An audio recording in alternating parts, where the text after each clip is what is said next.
नमस्कार सभी को। तो देखिए यहाँ पर हम लोग क्लास 11th बायोलॉजी का चैप्टर नंबर 1 डिस्कस करेंगे। उसके मल्टीपल चॉइस क्वेश्चंस होने वाले हैं। चैप्टर का नाम है द लिविंग वर्ल्ड। तो चलिए स्टार्ट करते हैं, देखते हैं फर्स्ट क्वेश्चन क्या कहा गया। तो पहले बेसिक से रिलेटेड क्वेश्चंस हैं। Living organisms are distinguished from non living by. तो जीवित जीव निर्जीव से अलग होते हैं, किस तरीके से अलग होते हैं ये आपको इस क्वेश्चन में बताना है। तो ग्रोथ से अलग होते हैं? नहीं। रिप्रोडक्शन ओनली, ये डिफरेंस होता है दोनों में। ठीक है, तो ये भी गलत है। कॉन्शियसनेस, चेतना, भी ये बिल्कुल सही है। ठीक है, तो सी ऑप्शन इज करेक्ट। तो देखिए बाकी दोनों भी सही हो सकते थे, लेकिन जो ओनली लगा दिया है इसकी वजह से ये ऑप्शन गलत हो जाता है। लेकिन कॉन्शियसनेस अगर आप देखेंगे तो लिविंग में होती है, लिविंग नॉन लिविंग में नहीं होती है। ठीक है, क्वेश्चन नंबर सेकंड पे आते हैं। सेकंड क्वेश्चन देखते हैं, which is not a characteristic of living organism. तो लिविंग ऑर्गेनिज्म की इनमें से कौन सी कैरेक्टरिस्टिक नहीं है? ठीक है, तो ग्रोथ होती है, मेटाबॉलिज्म भी होती है, कॉन्शियसनेस भी होती है। क्रिस्टलाइजेशन कोई कैरेक्टरिस्टिक लिविंग ऑर्गेनिज्म की नहीं है, तो D option is correct. Question number third पे आते हैं। थर्ड क्वेश्चन देखते हैं, थर्ड क्वेश्चन क्या कह रहा है। मेटाबॉलिज्म रिफर्स टू, तो उपापचय का अर्थ क्या होता है, मेटाबॉलिज्म का मतलब क्या होता है? तो ग्रोथ ओनली होता है, बिल्कुल गलत है। केमिकल रिएक्शन इन सेल होता है, तो कोशिकाओं में रासायनिक क्रियाएं होती है, बी ऑप्शन बिल्कुल सही है। ठीक है, क्वेश्चन नंबर फोर्थ पे आते हैं। फोर्थ क्वेश्चन देखेंगे, which property is unique to living organisms. तो लिविंग ऑर्गेनिजम्स के लिए कौन सी प्रॉपर्टी ऐसी है जो यूनिक है? यूनिक का मतलब केवल लिविंग ऑर्गेनिज्म में पाई जाएगी, नॉन लिविंग में नहीं पाई जाएगी। ठीक है, तो कौन सी ऐसी प्रॉपर्टी है? तो growth, reproduction, metabolism, consciousness. Main consciousness है, तो यही मेन इसमें सही हो जाएगा, जिसको चेतना कहते हैं। तो ये यूनिक प्रॉपर्टी है जो लिविंग ऑर्गेनिज्म में दिखती है। नेक्स्ट क्वेश्चन पे आते हैं। क्वेश्चन नंबर पांचवा है। इसमें कहा गया, viruses are considered living because they. देखिए वायरसेस को, आप वायरस जो होते हैं उनको लिविंग क्यों कहा जाता है, ये इस क्वेश्चन में आपसे पूछा गया है। तो क्योंकि ये ग्रो करते नहीं, they reproduce inside the host. तो जब ये होस्ट बॉडी में जाते हैं तो ये प्रजनन करते हैं, रिप्रोडक्शन करते हैं। तो बी ऑप्शन बिल्कुल सही है। अब डाइवर्सिटी इन लिविंग वर्ल्ड पे आते हैं क्वेश्चंस। तो इसमें कहा गया, the number of species described so far is about. तो अभी तक जितनी भी स्पीशीज बताई गई हैं या डिस्कवर करी गई हैं वो अप्रोक्सीमेटली कितनी है? तो अप्रोक्सीमेटली 17 लाख है या 1.7 मिलियन है। ठीक है, इतनी प्रजातियां अभी तक खोजी जा चुकी हैं। बायोडाइवर्सिटी रिफर्स टू, देखिए जैव विविधता या बायोडाइवर्सिटी जो होती है इसका मतलब क्या होता है ये बताना है। तो वैरायटी ऑफ प्लांट्स ओनली, देखिए ओनली देखिए इसने गलत कर दिया, यहाँ पर भी ओनली दे दिया तो गलत हो गया। तो वैरायटी ऑफ लाइफ फॉर्म, तो जितनी भी लाइफ फॉर्म्स हैं, ठीक है, उसी को ही क्या कहते हैं, बायोडायवर्सिटी कहते हैं। तो जीवन रूपों की विविधता, इसमें प्लांट्स भी आ सकते हैं, एनिमल्स भी आ सकते हैं, सब आएंगे। India is a dash. अब इंडिया कैसी कंट्री है ये आपको यहाँ पर बताना है। तो डेजर्ट कंट्री है? नहीं। आइलैंड नेशन है? नहीं। मेगा डाइवर्सिटी नेशन है। तो मेगा जैव विविध देश है, यहाँ पे बहुत कुछ पाया जाता है। आपको डेजर्ट भी देखने को मिलेगा, आइलैंड्स भी देखने को मिलेंगे, प्लेन्स भी देखने को मिलेंगे, प्लेट्यू भी मिलेंगे, माउंटेन्स भी मिलेंगे। तो मतलब हर चीज यहाँ पर मिलती है, इसलिए इसको मेगा डाइवर्सिटी नेशन कहा गया। और जब सब कुछ यहाँ मिलेगा तो हर तरीके के पेड़ और पौधे भी पाए जाएंगे। ठीक है, तो इसीलिए डाइवर्सिटी इंडिया में बहुत ज्यादा है। अब टैक्सोनॉमी और सिस्टमेटिक से रिलेटेड क्वेश्चन देख लेते हैं। तो टैक्सोनॉमी डील्स विद, तो वार्गीकी जो होती है ये किससे रिलेटेड होती है, मतलब ये किस चीज की साइंस होती है बताना है। तो ये स्टडी ऑफ फॉसिल्स नहीं होती है, और होती क्या है ये, तो क्लासिफिकेशन ऑफ ऑर्गेनिज्म, तो वर्गीकरण की ये मतलब एक साइंस है। तो बी ऑप्शन बिल्कुल सही है। सिस्टमेटिक्स इंक्लूड, तो सिस्टमेटिक्स में क्या शामिल होता है ये यहाँ पर आपको बताना है। तो आइडेंटिफिकेशन शामिल होता है, नोमेनक्लेचर भी होता है, क्लासिफिकेशन भी होता है, तो तीनों हो जाएंगे। तो यहाँ पर all of these is the correct answer. तो सिस्टमेटिक्स जो होती हैं उनमें ये तीनों चीजें इंक्लूड होती हैं। 11th क्वेश्चन कह रहा है, the term taxonomy was first used by. तो टैक्सोनॉमी शब्द जो है उसका सबसे पहली बार जो इस्तेमाल किया था वो किसने किया था ये बताना है। तो कैरलियस लाइनियस ने किया था। तो बी ऑप्शन बिल्कुल सही है। तो लिनियस या लाइनियस जो है बिल्कुल सही है इसमें। फादर ऑफ टैक्सोनॉमी किसको कहा जाता है? तो वार्गिकी जी के जनक जो हैं, फादर ऑफ टैक्सोनॉमी, ये किसको कहा जाता है ये पूछा गया इस क्वेश्चन में। तो ये कैरलियस लाइनियस को ही कहा जाता है। तो सी ऑप्शन सही हो जाएगा। अब नोमेनक्लेचर से रिलेटेड क्वेश्चंस पे आते हैं। तो scientific naming of organism is called. देखिए साइंटिफिक नेमिंग जो हम लोग करते हैं किसी भी ऑर्गेनिज्म की या वैज्ञानिक नामकरण को क्या कहा जाता है? तो इसको बायनोमियल नोमेनक्लेचर कहा जाता है। ठीक है, द्विनाम पद्धति इसको कहते हैं। जैसे टीक मान लीजिए एक पेड़ है, ठीक है, जिसको सागौन कहते हैं। तो इसका अगर आप बायनोमियल नोमेनक्लेचर करेंगे तो टेक्टोना, ठीक है, टेक्टोना ग्रैंडिस होता है, ठीक है। तो इस तरीके से हर एक चीज का कोई ना कोई साइंटिफिक नेम होता है और ये कर्सिव में ही लिखा जाता है। Binomial nomenclature was given by, तो बाइनोमियल नोमेनक्लेचर जो है किसने दिया था, तो कैरिलियस लाइनियस ने ही ये दिया था, तो बी ऑप्शन सही है। In scientific name the first word represents, तो जो पहला वर्ड होता है, जैसे आपने देखा अभी टीक का टेक्टोना, तो जो पहला वर्ड है ये क्या रिप्रेजेंट करता है, ये इस क्वेश्चन में आपसे पूछा गया। तो ये स्पीशीज को नहीं रिप्रेजेंट करेगा, ये जीनस को रिप्रेजेंट करेगा। जीनस मतलब क्या है, वंश है, ठीक है। क्वेश्चन नंबर 16 पे आते हैं। Second word in scientific name represents, जो दूसरा वर्ड होता है, जो सेकेंड नेम होता है, वो क्या रिप्रेजेंट करता है, ये आपको इस क्वेश्चन बताना है। तो दूसरा शब्द दर्शाता है जीनस नहीं, फैमिली भी नहीं, स्पीशीज दर्शाता है। तो सी ऑप्शन बिल्कुल सही है। तो पहला आपने देखा, पहला क्या दर्शा रहा था, जीनस, और दूसरा क्या, स्पीशीज। तो जीएस ऐसे याद रख सकते हैं कि कोई भी अगर आपके पास में बाइनोमियल नोमेनक्लेचर से रिलेटेड क्वेश्चन आएगा, तो अगर आपसे पूछा जाए कि इसमें जीनस क्या है और स्पीशीज क्या है, तो जो पहले लिखा है वो जीनस है और जो बाद में लिखा होता है वो स्पीशीज होती है।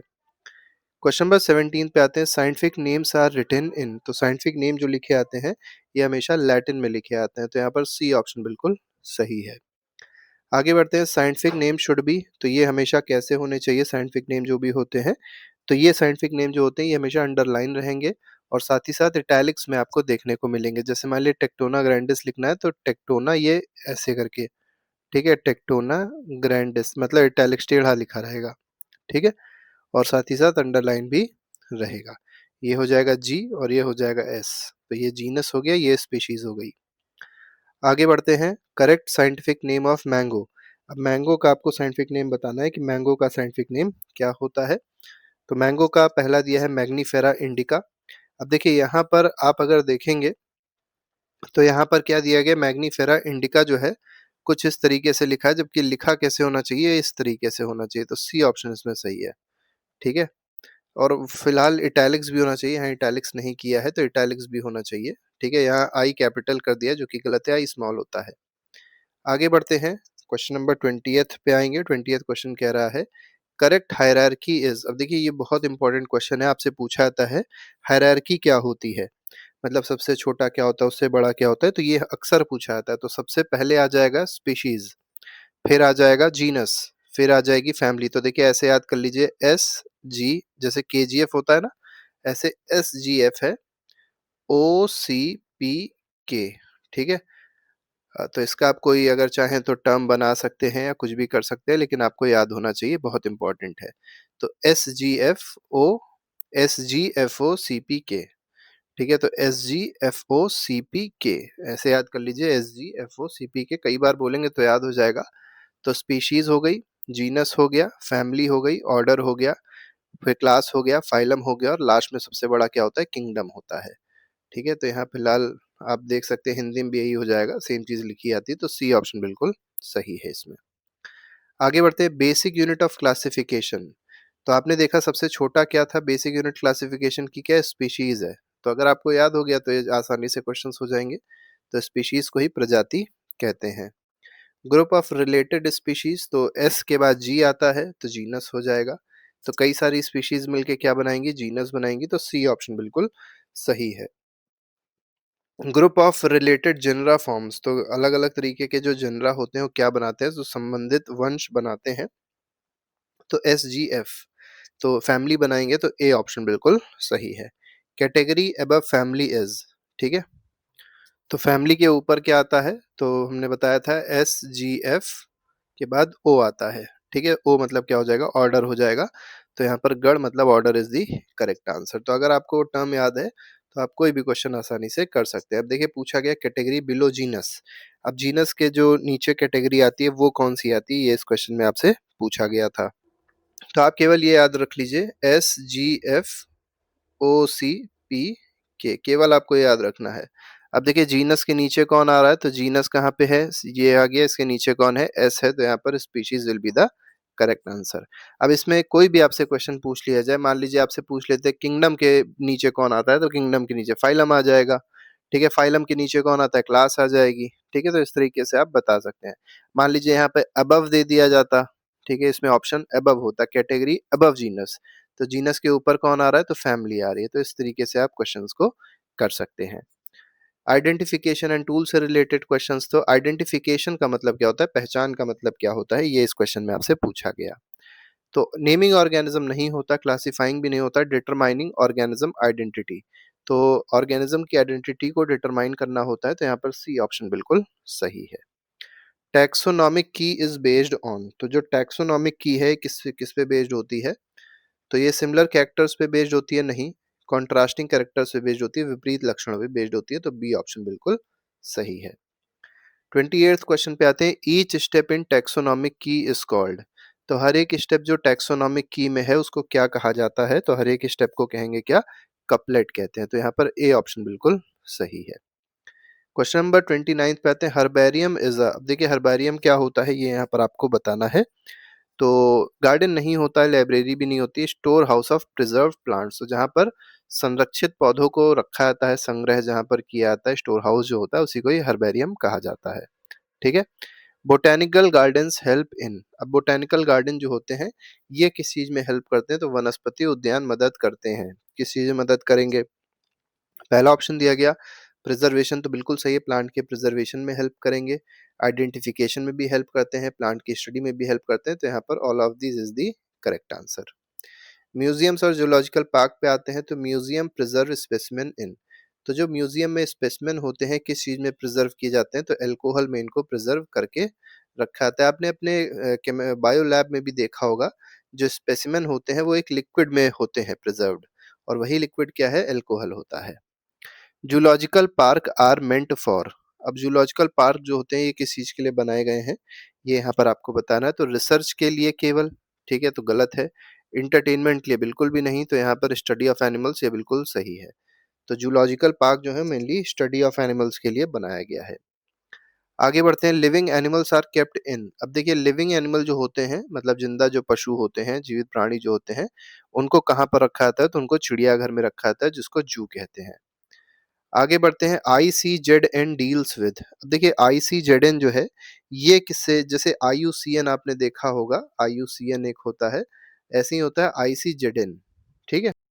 तो इसका फुल फॉर्म पहले समझ लीजिए क्या होता है, international commission for zoological nomenclature होता है, मतलब जूलॉजिकल चीजों को नोमेनक्लेचर करने के लिए कमीशन बनाया गया है, तो ये बताना है क्या है ये, तो एनिमल के नोमेनक्लेचर के लिए इसको बनाया गया है, तो प्राणी नामकरण, बी ऑप्शन बिल्कुल सही है इसका।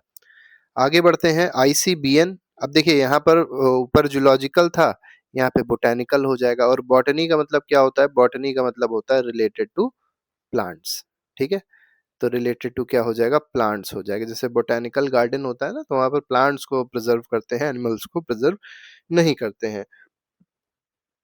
जब भी शब्द जूलॉजिकल मिल जाए, तो जू में क्या होता है, जू में एनिमल्स होते हैं, तो यहाँ पर जूलॉजिकल का मतलब क्या होता है, रिलेटेड टू एनिमल्स होता है। तो ये यहाँ पर जो ICBN है, तो मतलब ये जो बोटेनिकल की बात हो रही है, तो प्लांट्स की यहाँ पर नोमेनक्लेचर होती है। लिविंग ऑर्गेनिज्म रिस्पॉन्ड टू, अब लिविंग ऑर्गेनिज्म जो होते हैं जीव प्रतिक्रिया करते हैं, किस चीज पे प्रतिक्रिया करते हैं, स्टिमुलस पे प्रतिक्रिया करते हैं, स्टिमुलाई पे प्रतिक्रिया करते हैं, तो 36 का ए ऑप्शन बिल्कुल सही है। Growth in living organisms is, अब दो लिविंग ऑर्गेनिज्म में जो ग्रोथ होती है वो कैसी होती है, कैसे होती है, तो बाय एक्यूमुलेशन ओनली, बिल्कुल गलत, बाय सेल डिवीजन से होती है, कोशिका विभाजन से, बिल्कुल सही है, तो B option is correct. Non living growth occurs by, अब देखिए निर्जीव वृद्धि जो होती है, जो नॉन लिविंग ग्रोथ होती है वो कैसे होती है, ये इस क्वेश्चन में आपको बताना है। तो नॉन लिविंग की ग्रोथ सेल डिवीजन से नहीं होगी, लिविंग की होती है, मेटाबॉलिज्म से भी नहीं होगी, नॉन लिविंग की ग्रोथ होती है एक्यूमुलेशन से, तो संचय से होती है, याद रखिएगा। तो ग्रोथ केवल मतलब प्लांट्स में नहीं होती है, मतलब लिविंग में नहीं होती है, नॉन लिविंग में भी होती है एक्यूमुलेशन से। अब कॉन्सेप्चुअल एमसीक्यूज यहाँ पर कुछ आपको देखने को मिलेंगे, which organism does not reproduce, कौन सा ऐसा ऑर्गेनिज्म है जो रिप्रोड्यूस ही नहीं होता, ठीक है, तो बैक्टीरिया रिप्रोड्यूस होगा, म्यूल रिप्रोड्यूस नहीं कर सकते हैं, ठीक है, म्यूल जो है वो कभी रिप्रोडक्शन नहीं कर सकता, वायरस अमीबा सब रिप्रोड्यूस करते हैं। कॉन्शियसनेस, अब देखिए म्यूल का मतलब खच्चर होता है, आपको पता होना चाहिए, मेनली डंकी और जो गधा होता है और जो घोड़ा होता है उसके कॉम्बिनेशन से बना है। कॉन्शियसनेस इंक्लूड्स, तो कॉन्शियसनेस जो होता है इसमें क्या क्या चीजें आती हैं, तो चेतना में क्या-क्या शामिल है? तो ये रिस्पॉन्स टू स्टिमुलस यही केवल शामिल है, तो A option is correct. Which is not a taxonomic category? तो टैक्सोनॉमिक कैटेगरी कौन-सी नहीं है? तो हमने देखा स्पीशीज भी थी, जीनस भी था, फैमिली भी थी, पॉपुलेशन नहीं थी, तो यहाँ पर सी ऑप्शन इज करेक्ट। ठीक है? आपको बताया था, फिर आपको बता दें, केवल आप ये टर्म याद रख लीजिए, SGFOCP ठीक है? ये सारी चीजें जो हैं टैक्सोनॉमी में इंक्लूड होती हैं। तो देखिए स्पीशीज भी आ रही है, जीनस भी आ रहा है, फैमिली भी आ रही है, सभी आ रहे हैं। ये जो पी है, पी से आप पॉपुलेशन मत समझ लीजिएगा, पी से फाइलम है। कई लोग पी से पॉपुलेशन समझ लेंगे और गलत करके चले आएंगे। ये क्या है? फाइलम है। ठीक है, फाइलम है। और लास्ट में क्या है? किंगडम है। आगे बढ़ते हैं, which is highest taxonomic category? तो सबसे हाईएस्ट जो टेक्सोनॉमिक कैटेगरी आपने देखी, तो सबसे लास्ट में क्या आ रहा था? के आ रहा था। तो के मतलब किंगडम, इसी को जगत भी बोलते हैं, सबसे उच्च श्रेणी है ये। साइंटिफिक नेम हेल्प्स इन, तो साइंटिफिक नेम किस चीज में हेल्प करते हैं? तो वैज्ञानिक नाम मदद करता है यूनिवर्सल आइडेंटिफिकेशन, तो ये ऑप्शन बिल्कुल सही है। अब जैसे मान लीजिए इंडिया में आम है, ठीक है? अब आम को आपने बोला मैंगो, ठीक है? लेकिन आप मान लीजिए चले गए चाइना, आप कह रहे हैं मैंगो दे दो, तो चाइना में मैंगो को मैंगो नहीं बोलते हैं, ठीक है? या अमेरिका चले गए या कोई और कंट्री में चले गए, हो सकता है उसका नाम कुछ और हो, मैंगो ना हो। तो इसी कंफ्यूजन को दूर करने के लिए कह दिया गया मैग्नीफेरा इंडिका। ठीक है, तो मैग्नीफेरा इंडिका जो होगा, ये हर जगह सेम होगा, चाहे आप किसी भी कंट्री में चले आएंगे, ये कांस्टेंट रहेगा, यूनिवर्सल है। ठीक है, तो यूनिवर्सल आइडेंटिफिकेशन के लिए साइंटिफिक नेम हेल्प करते हैं। क्लासिफिकेशन हेल्प्स इन, तो वर्गीकरण जो है किस चीज में सहायक है, किस चीज में मदद करता है क्लासिफिकेशन, ये बताना है हमको। तो इजी स्टडी में मदद करता है, पहला दिया गया, ठीक है। दूसरा आइडेंटिफिकेशन में हेल्प करेगा, ये भी ठीक है। अंडरस्टैंडिंग रिलेशनशिप में मदद करेगा, भी ठीक है। All of this is the correct answer, that is option number D. कुछ और क्वेश्चंस को देखते हैं। Which is living but non seller? देखिए लिविंग तो है लेकिन उसके अंदर सेल्स नहीं है, ये कौन है? ठीक है, तो ये है आपका वायरस, तो बी ऑप्शन बिल्कुल सही है। ठीक है, इसमें कोई सेल नहीं होता है, ये लिविंग है, लेकिन कब लिविंग होता है? जब ये होस्ट के अंदर जाता है तब। आगे बढ़ते हैं, which is common to all living organism? तो ऑल जितने भी लिविंग ऑर्गेनिज्म हैं उनमें क्या चीज कॉमन है, ये यहाँ पर आपको बताना है। तो जितने भी लिविंग ऑर्गेनिज्म होंगे, रिप्रोडक्शन होगा, ग्रोथ भी होगी, लेकिन सबसे कॉमन क्या है सब में? मेटाबॉलिज्म जरूर होगा। ठीक है, टैक्सॉन रिफर्स टू, अब देखिए टैक्सॉन जो है, ये जो टैक्सॉन जो होता है, इसका मतलब क्या होता है, ये यहाँ पर आपको बताना है। तो टैक्सॉन का मतलब होता है ग्रुप ऑफ ऑर्गेनिजम्स, तो जीवों का समूह कहलाता है टैक्सॉन। सी ऑप्शन सही है। Scientific names are printed in, अब जो साइंटिफिक नेम्स होते हैं ये किस में प्रिंटेड होते हैं? मतलब बोल्ड में होते हैं, इटैलिक्स में होते हैं, तो बता चुके हम आपको, italics is the correct answer. Italics मतलब तिरछे होते हैं। ठीक है, which tool is used for plant identification? तो पौधों की पहचान के लिए कौन सा टूल यूज किया जाता है, ये यहाँ पर आपको बताना है। तो हर्बेरियम है। ठीक है, C option is correct. Living world is studied under, अब देखिए लिविंग वर्ल्ड जो है उसको स्टडी करते हैं, तो किस साइंस में इसको स्टडी किया जाएगा? तो बायोलॉजी में इसको स्टडी किया जाएगा, तो सी ऑप्शन बिल्कुल सही है। तो इस तरीके से ये क्वेश्चंस थे जो हम लोग ने डिस्कस किए, और बाकी के जो एमसीक्यूज होंगे वो भी आपके लिए प्लेलिस्ट में लगा दिए जाएंगे। अभी के लिए फिलहाल इतना ही। Thank you very much, good bye, जय हिंद।